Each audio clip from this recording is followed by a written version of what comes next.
Maha suci Tuhan yang sifat dengan baqa dan qidam. Tuhan yang berkuasa mematikan sekalian yang bernyawa. Maha suci Tuhan yang menjadikan mati dan hidup untuk menguji siapa yang baik dan siapa yang kecewa. Maha suci Tuhan yang menjadikan lubang kubur sebesar-besar pelajaran untuk menjadi iktibar kepada semua yang lalai dan sebesar-besar amaran kepada orang yang masih hidup. Ingatlah bahawa segala makhluk Allah akan jahanam dan binasa, melainkan zat Allah Ta'ala.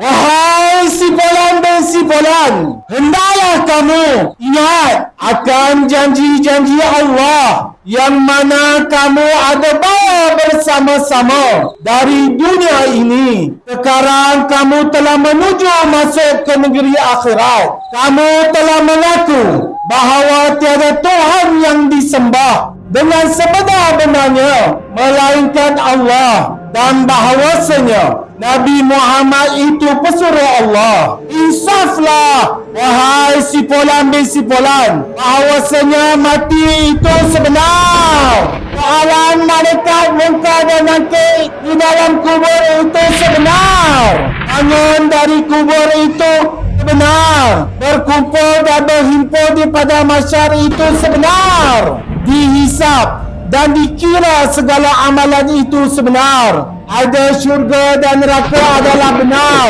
Bahawasanya hari kiamat tetap akan adanya. Begitu juga Tuhan yang Maha Berkuasa akan membangkitkan semula orang-orang di dalam kubur. Ya Allah, ya Tuhan, kami merayu dan bermohon kepadamu supaya tidak disiksa mayat ini dengan kemagahan ulu kami Nabi Muhammad sallallahu alaihi wasallam. Subhana rabbika rabbil izzati amma yasifun. Wassalamu alal mursalin walhamdulillahi rabbil alamin.